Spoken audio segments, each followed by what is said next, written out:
So this is just a presentation of pretty much a case study of one of the deposits we worked on. It's a tungsten deposit, so a little bit different to gold and multi-element. I've seen a few of those already, but just running through a lot of pre-pictures and see how we go. So multi-element deposit, complex spatial interactions, some degree of strike and dip change around the ore body. I'm going to talk about application of categorical estimation, use of dynamic isotrue, and using that both in the categorical and the subsequent grade estimation steps. And then just to briefly touch on classification, not rocket science in this particular case, but using RP3 as a guiding tool in this particular process. So the deposit in question belongs to a mob called Tungsten NL and is up in the Murchison. It's just a little bit to the east of Carrara magnetite mine.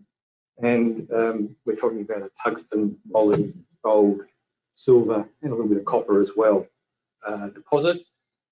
Proximal to what they call a glycine, and that's thought to be the source of mineralised fluids, and hosted in basically a whole bunch of amphibolites, ultramafic amphibolites with some intruding felsic units that I'm going to show you a picture of very shortly.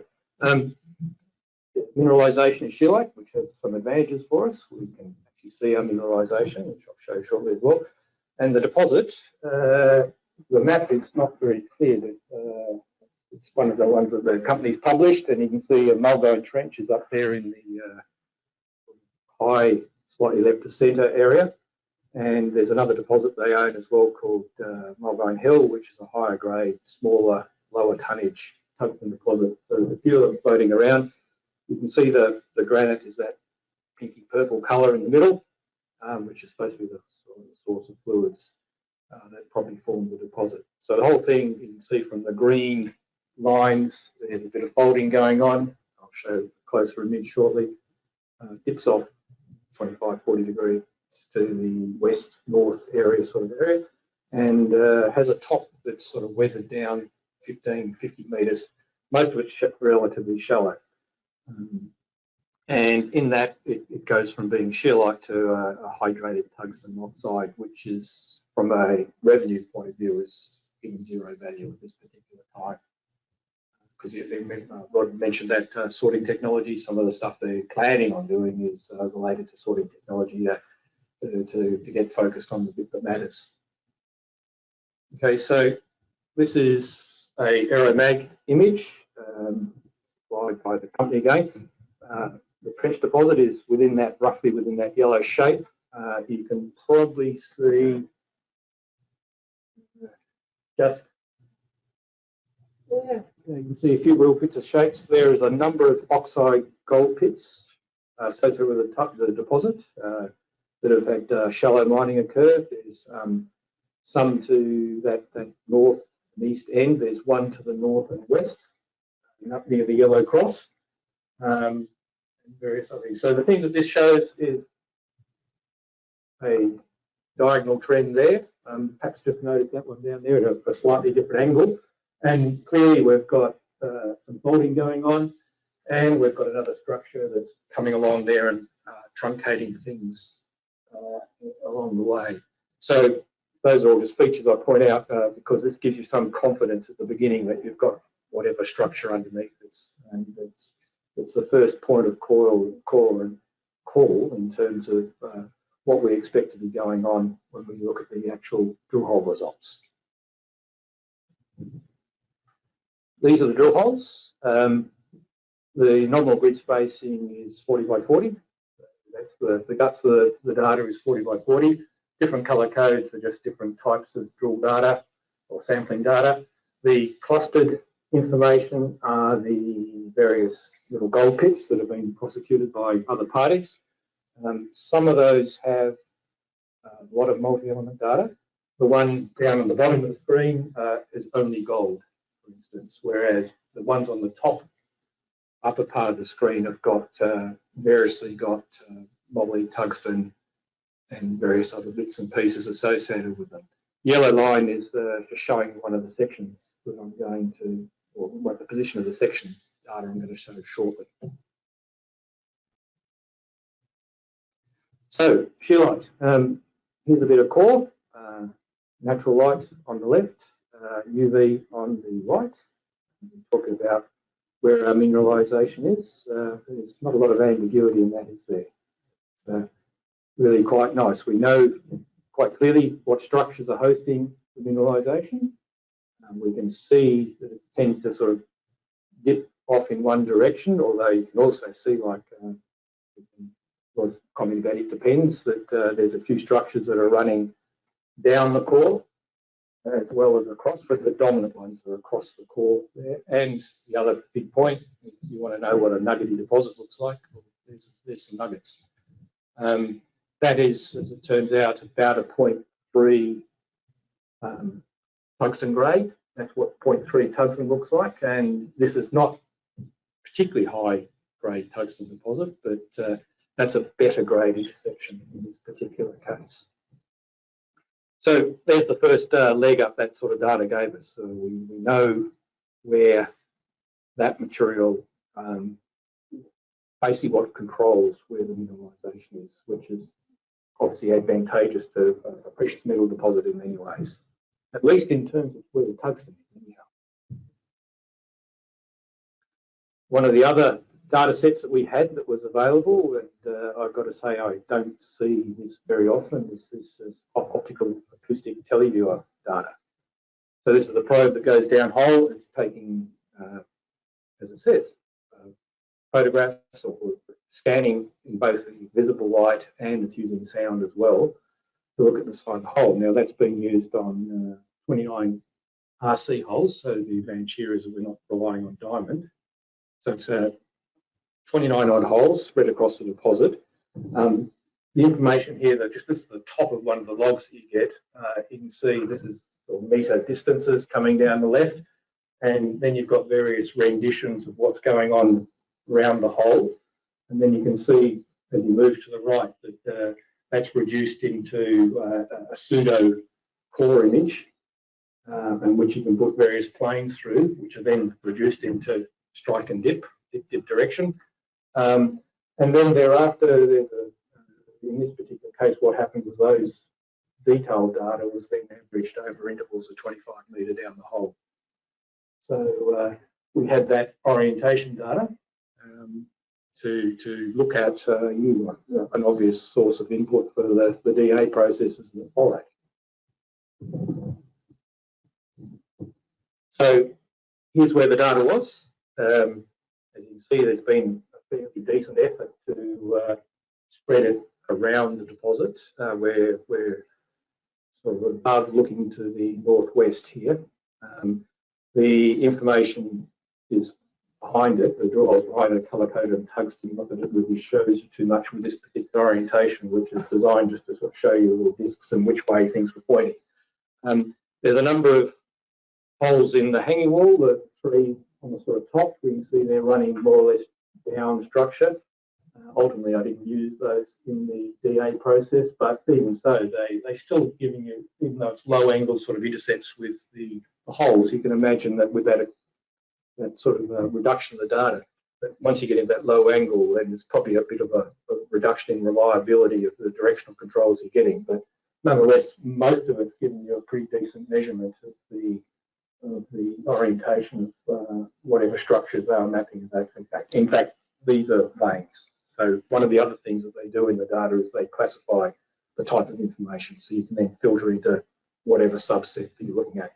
With that image showing the UV image showing where the tungsten is, veining was what was focused on for obvious reasons.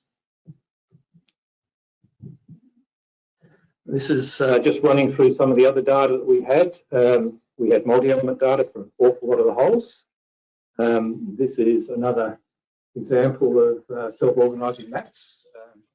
Obviously not done in Dataline, done in someone else's package, but this result was just so outstanding. I really had to show it. It's just, I think it's quite remarkable what was going, or what it shows. So the purples and the greens are all the ultramafic mafic rock types, and the red felsics, so more silicious units.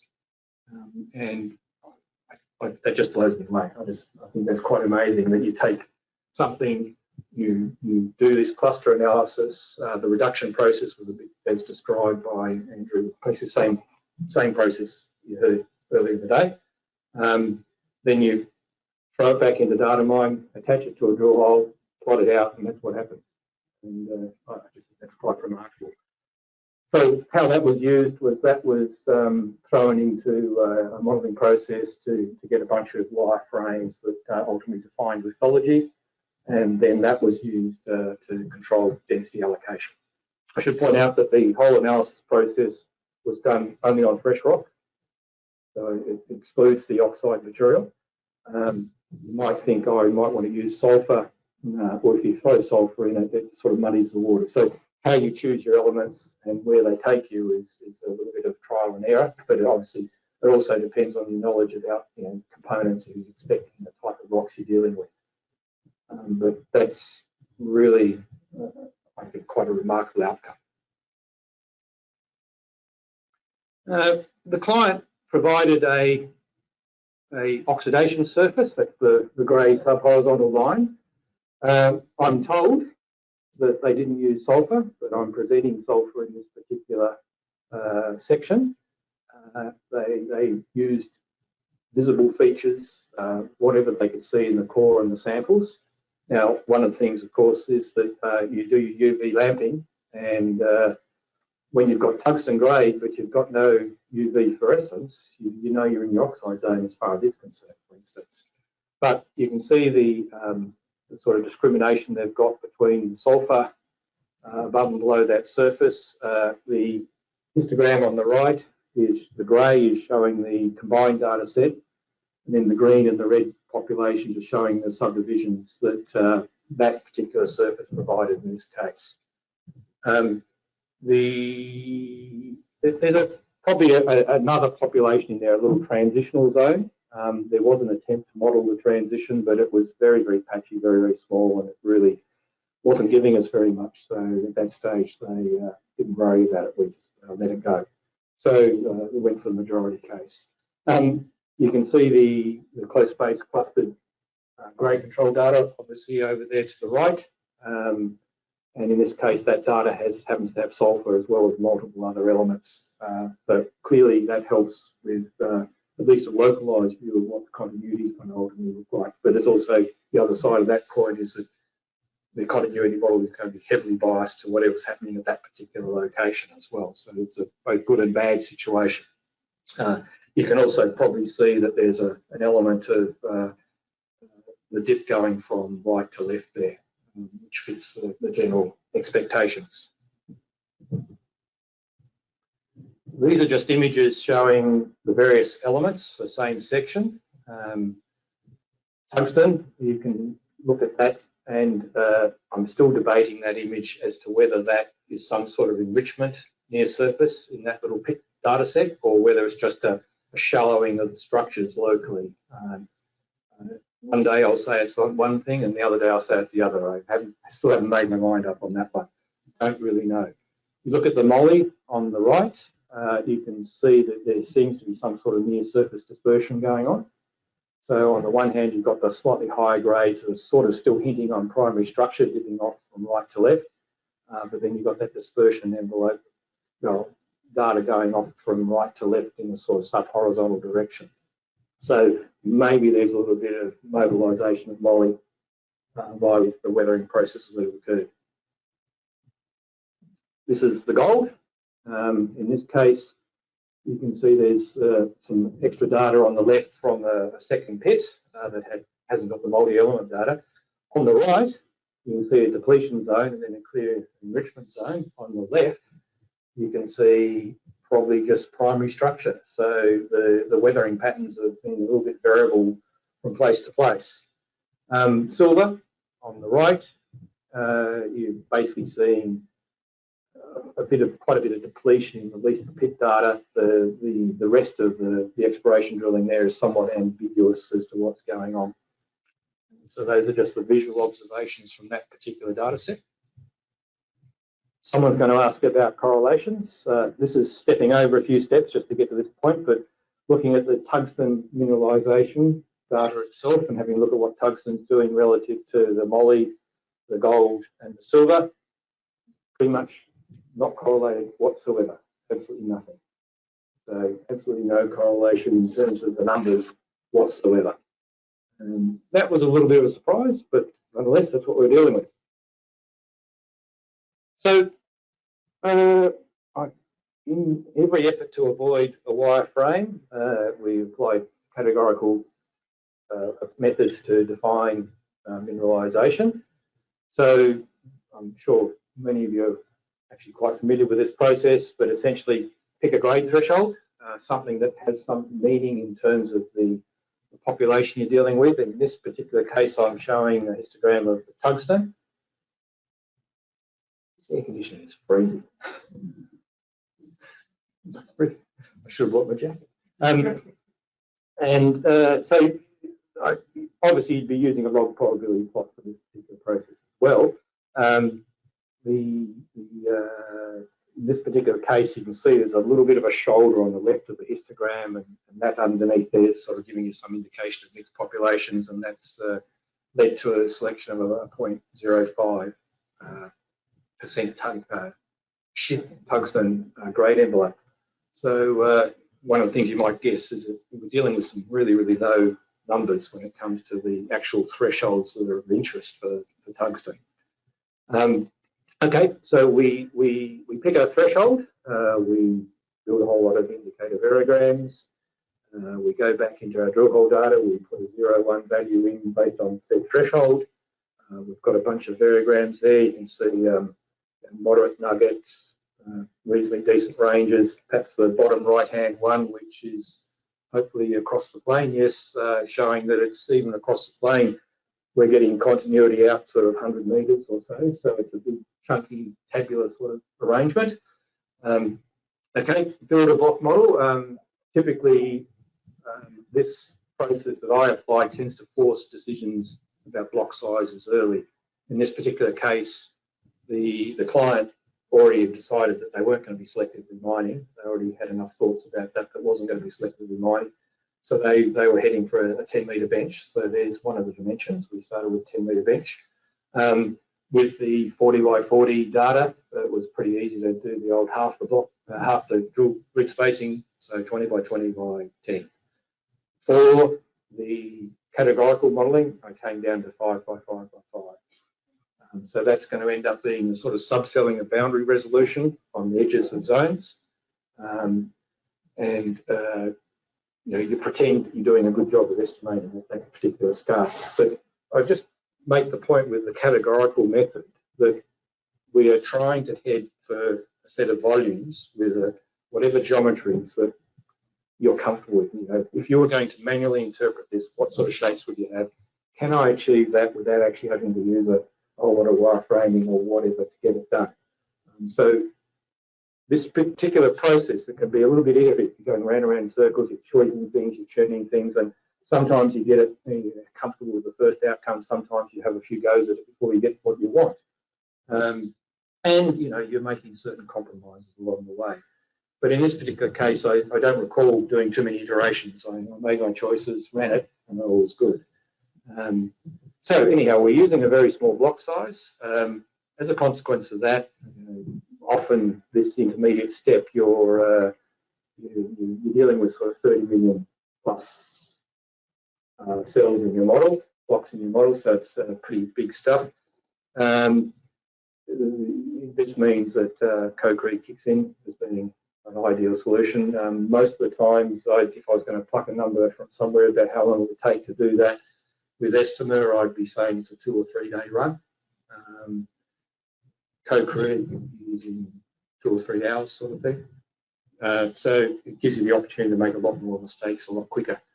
But more importantly, it gives you the opportunity to tune. You're not going to have to accept your first one just because you know it's going to take the rest of the week to do another run. So you have that advantage and be able to have a go. Oh, I don't quite like this, I'll tweak this, I'll tweak that, and then have another go, see if I get a better outcome this time. So that's a distinct advantage in this particular case of that, just that sheer speed. And sitting there listening to your computer buzzing away while it's actually using all its CPUs rather than just using 12% of the available CPU power. Finally. Okay, so at the end of this categorical process, well, halfway through the categorical process, we've got a whole lot of numbers between 0 and 1, which represent probabilities of being above whatever threshold you've selected. And you then have to decide, well, what am I going to call mineralised against the rest of the world? Very, very typical selections normally start with 45%, 0.45, 50%. Most of the time, I end up around about 0.45 as my selection criteria. But there's an element of depending on what you're trying to achieve. Are you trying to be a bit more aggressive, a little bit less aggressive, so on and so forth. So anyhow, you make some selections, you color code things up, and then you spend quite a bit of time wandering around looking at the interaction between the geometries, the colored blocks you've got, and the drill hole data and the coding that you've applied. So you go round and round and round looking at what it achieves, where there's data, and then you go off and look at what it's achieving as you're moving further and further away from data. And is it doing something to you as you get further away from actually informing data? Because it is clearly a data-dependent method. Do you feel the need then to shut it down? Are you getting to the point where you're seeing estimation artifacts that you really don't want to carry through to the end of the process? So you're checking that out. These people are doing it. You're probably familiar with the mod to XYZ process that allows you to back code based on the IJK block indexing that's basically in the model. I, for many years, ran with write my own versions of these things, but I've got to say, mod to XYZ, someone else's fault. I'll use it instead. Plus, it has a distinct advantage that if you're crazy enough to start using rotated models, it actually works with rotated models too, from what I recall.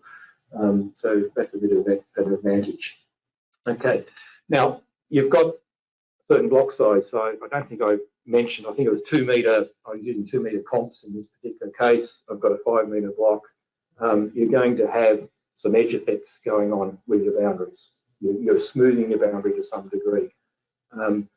That might require a certain amount of post-processing to get exactly what you want. So I would typically, having back-coded the drill holes with whatever flagging I want to say mineralised, unmineralised, I will typically run a few algorithms up and down the hole and say, look, if I got a sample on the edge that is above the threshold of interest, and if it is, I'll change its regions to be the mineralised code. I don't normally do it the other way. I tend to throw things in. I don't throw things out. Now, the histogram on the side here is showing the tungsten distribution in the original one in grey, and then the subdivision of the coding that was applied in the red and the green subdivision. So you can see how it's worked there. So not everything is above or below, depending on the category, and not everything in the high mineralised category is actually mineralised. Not everything in the waste is necessarily unmineralised. But at whatever scale you're running at, you've effectively made some choices at this point about what represents internal dilution, as was discussed earlier today. And you've also said effectively that certain isolated intercepts are not going to be in the mineralised category. Now, clearly, if you've got a mixture of broader zones and narrower zones, and you are running the model like we had here with a sort of 50 metres or whatever it was across the plane, you are not going to do a good job of representing couple of metre wide zones. They're just not going to hang together. So if that's important to you, you have to decide how you might want to mix and match methods a little bit to achieve those sorts of things. The other corollary of that is you'll actually end up with, if you're in a gold deposit, you might well end up with some very, very high-grade samples out in the lonesome out in the middle of nowhere. If you're building a background model via estimation rather than assigning grades, that thing could blow out quite badly and put a great big bubble of material in the wrong place. So you have to have strategies to deal with that as well.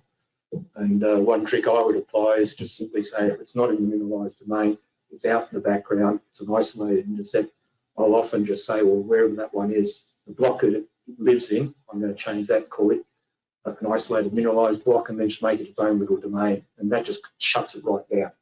It's a choice. It may not be the right choice, but it certainly stops you blowing things all over the place in an unconstrained fashion. In this case, there's certainly no desire to run with a single envelope for all the elements. We had that absence of correlation that we talked about earlier. So it was go around again and do this again for each element. So the tungsten, the moly, the gold, silver, and I haven't promoted copper in this particular case, but there's also copper. All got their own categorical runs to compile a model overall, or mineralisation volume overall. So these are now some example sections. It's not the same one as before. It's a little bit, if you recall, moving to the southwest in the straighter part of the deposit. There's a section in sort of the guts of that area there.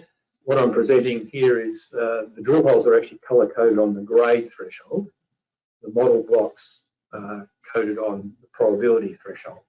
So this is before they've actually done the back coding of the drill hole data. So you can see examples if you look around there where you've got red being higher grade, red blocks isolated in the grey, which is going to be the background domain. You can also see various examples where there's lower grade values inside the otherwise red blocks, which are going to be mineralisation. So that's where that distribution, with a few highs in the low domain and a few lows in the high domain, that's where it all ends up. You can also see on the moly that there's a bit of extrapolation, not from too far away, below the drill holes in this particular section. The other point I might make on the moly is that second last hole down dip, you can see it ended in mineralisation. So this is one of the danger areas for this sort of method, unconstrained, particularly with quite a decent continuity going across the plane in this particular case. You have to be careful to make sure that doesn't get carried away.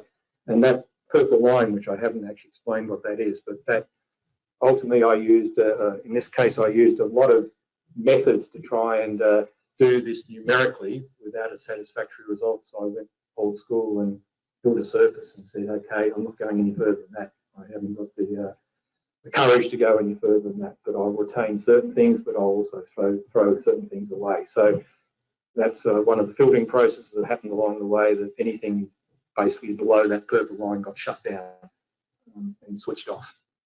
It's just a bridge too far. Having said that, you can also see that I just pushed it right down to the bottom of the model at this stage. I just wanted to see what would happen.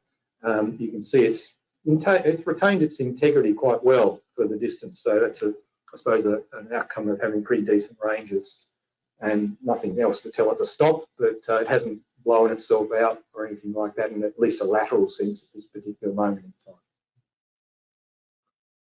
time. The other thing I didn't tell you, just go back, I've also made some decisions about treatment of the oxide interface at this stage. So you can see here the tungsten, no reason to not push it through the surface, so let it go.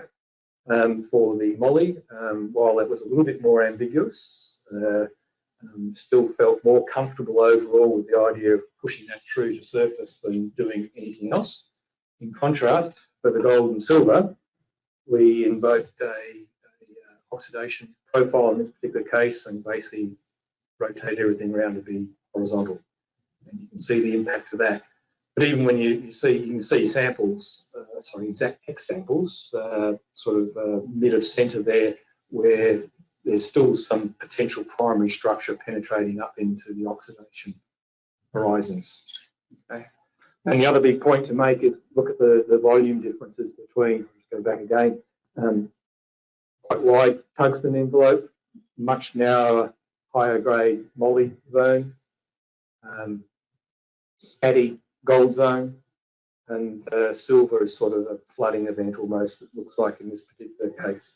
Again, you can see in the silver case and in the gold case, that last hole that's unconstrained estimation there.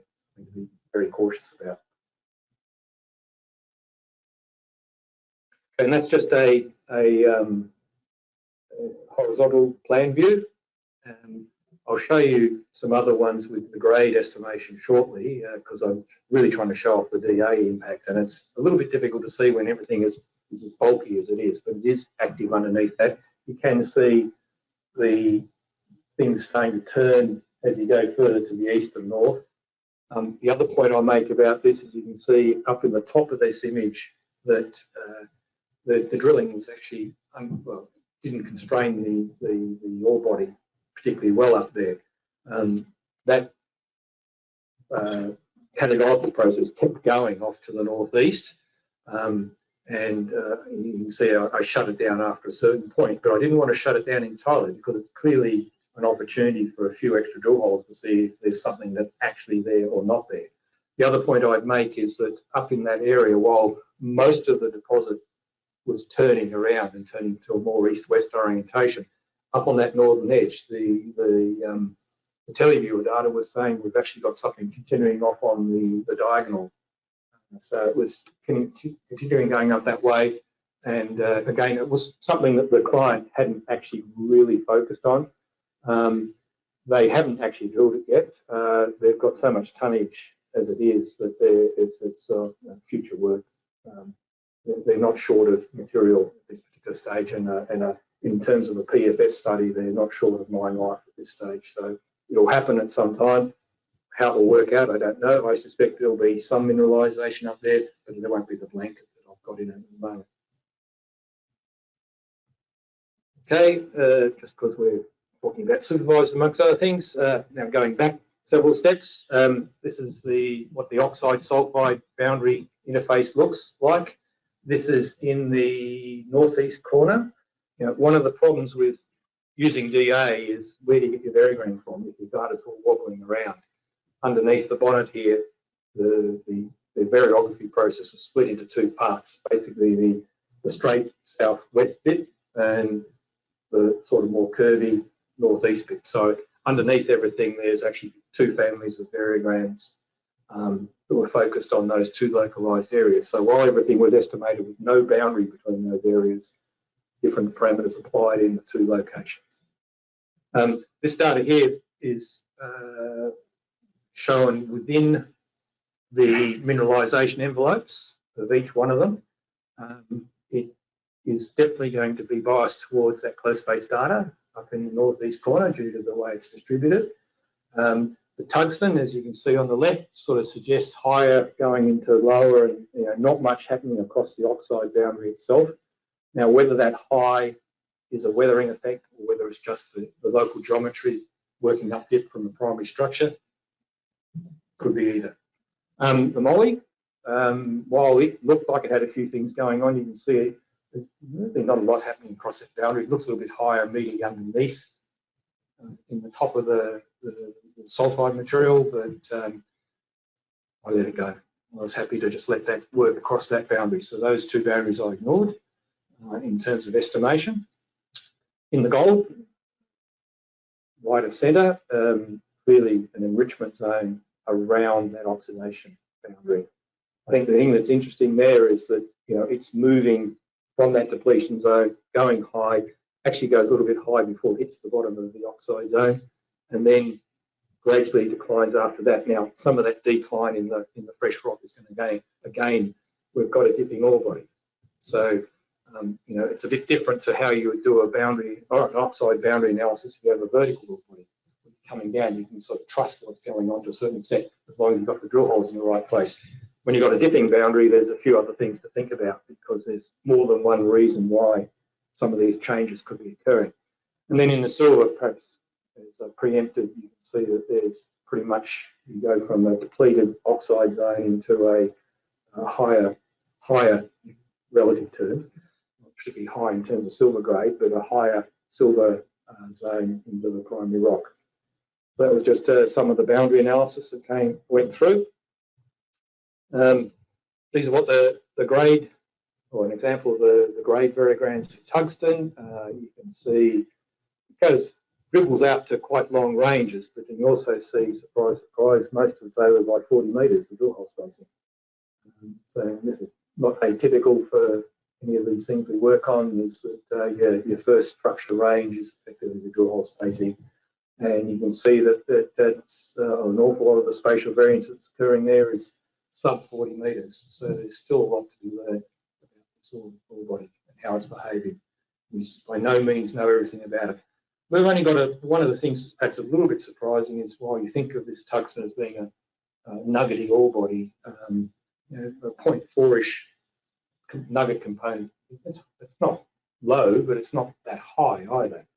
So, and that is using the traditional, go down hole and so on and so forth, although I must admit I have a habit of lowballing nugget if I can, which is not unusual, I don't think.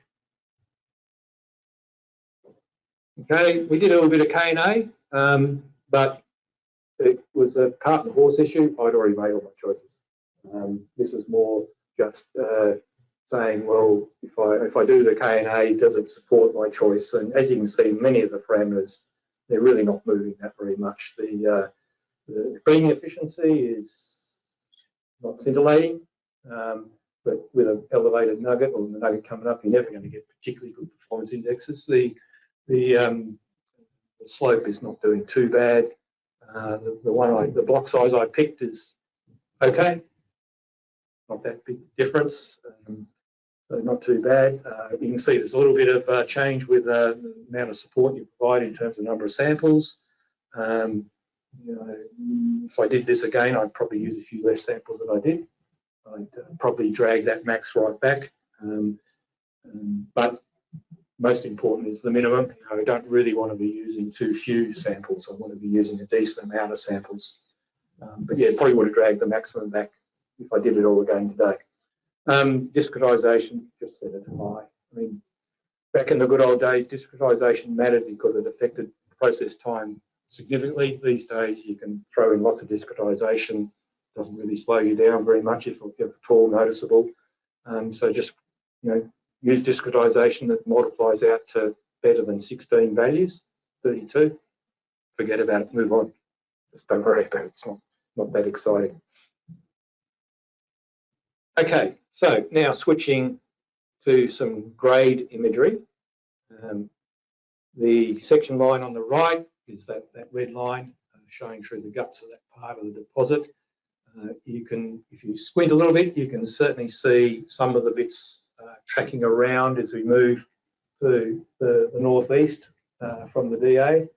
But wait till we get to the gold. The gold one probably shows the DA in action with the most because it's the narrowest part sort of presentation of load structures. So you can see the DA quite a bit more. You can sort of see on the section line, you can see that some parts are a little bit steeper, some parts are a little bit shallower. It's somewhat subtle, but it's still tracking around quite nicely. So that's the tungsten. That's the moly. I think the interesting thing here with the moly is this rather abrupt transition there off to the west. You remember in the magnetics there was straight lines and then a bit of a fold, and there was a bit of a dead zone in the middle. There's something going on there, but this is not got that structure built into it. This is, again, it's fully informed by the data only and the way we've chosen to do the categorical modelling for the mineralisation volumes. So that structure has fallen into my lap. It's not something that I've applied, it's the way it's worked out. So there's something there for the next generation of modelling to look at and have a think about and decide on the relevance of. But for whatever reason, that zone to the west is barren of moly, but you can see it happens to be one of the better looking parts for tungsten. So that's one interesting outcome. You can see up in that northern edge where I put that artificial limitation on it that it's relatively low grade up there. So again, another reason why they're not too excited about drilling it just yet. It's still open at that spot. And you can see what it's done down dip. We've just allowed it to go at this stage. Also, the impact on section, you can see a few, those big blocky blue blocks, clearly little bits of higher grade data that's just relatively unconstrained estimation down there. So again, as you follow through the process, you watch what happens with respect to those blocks. Are they going to drive anything at all? Molly, we looked at. Here's the silver. You can clearly see that floating around. I should have made the point that I left the drill hole data on these images, and I left the folder wide open, so that grey bit up on the top there is actually just the drill hole data. It's not the model itself. It wasn't such a bright idea.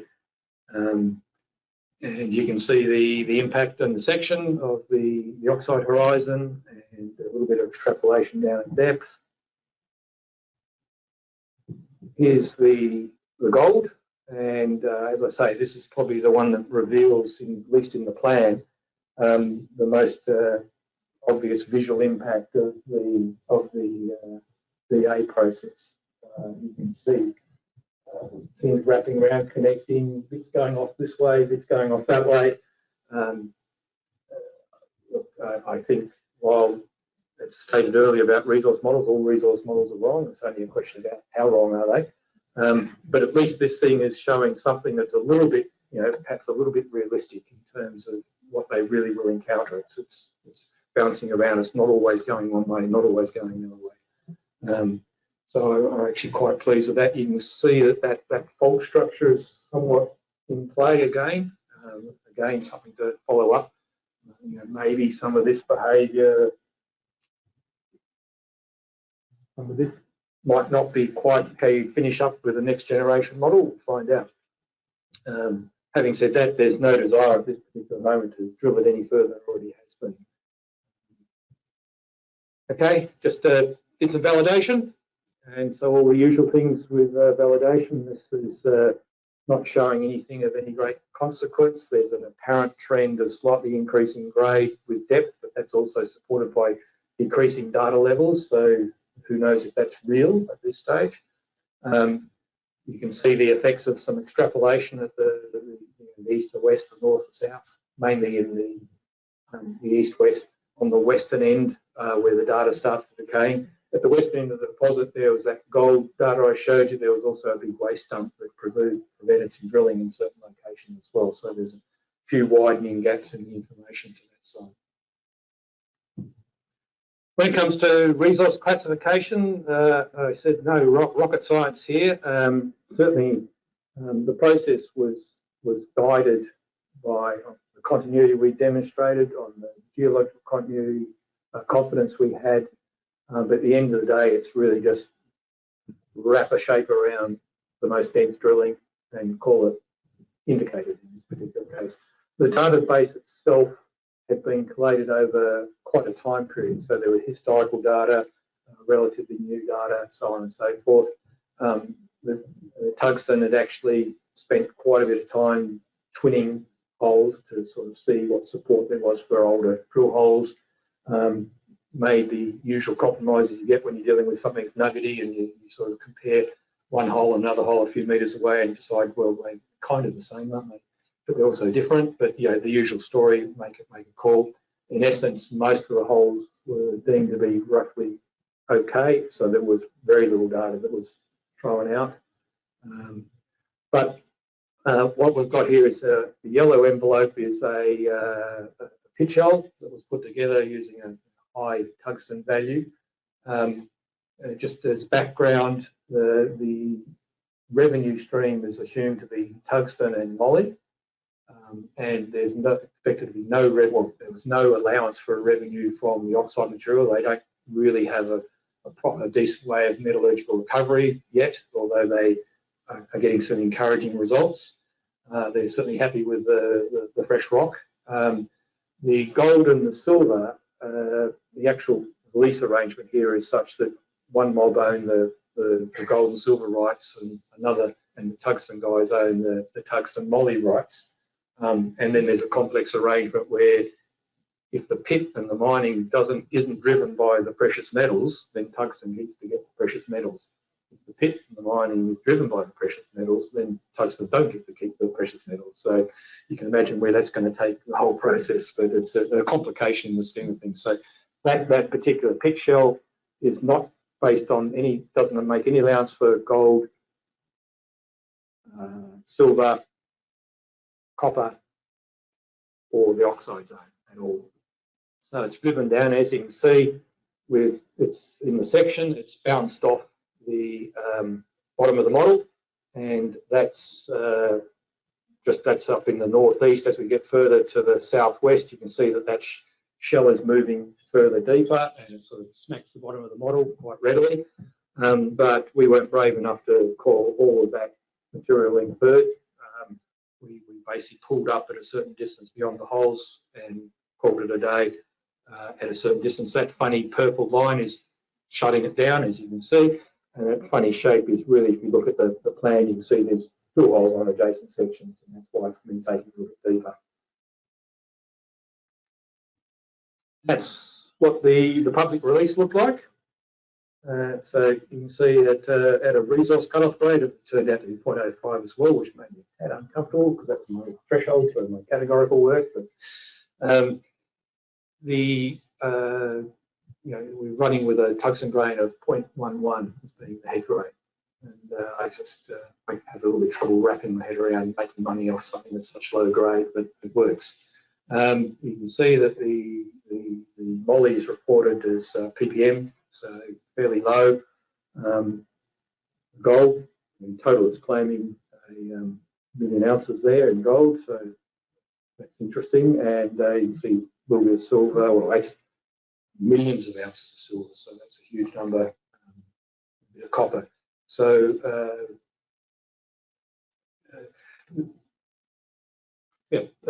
not much more to say apart from that. You can see that the end product of this was 175 million tonnes in the indicated category, 72 in the inferred, for $250 million odd tonnes of material. That's one of the reasons why they're not that excited about doing more drilling at this stage, because once you whack a reserve shape on top of this in the BFS study, you've got quite a mine life already. There's no problems with that. So we had that televiewer data. We used self-organising maps based on multi-element data for lithology. The categorical estimation, multiple elements, individual runs for each one of them for the various metals. Coded our data and went about a fairly conventional process, all with the DA switched on for that. And then ultimately classified the thing with a combination of RPEE limits and basic spatial continuity, a little bit of guidance from Cretan variance, which I find tells you where to shut things down fairly quickly when you're going extrapolating down dip or whichever direction to guide that process. And that's it. I should just say again, I approached Tungsten to say, can I present this? And they said, yeah, go for it. So thanks to those guys for allowing me to show off what we were doing with their data and the end product. Yeah.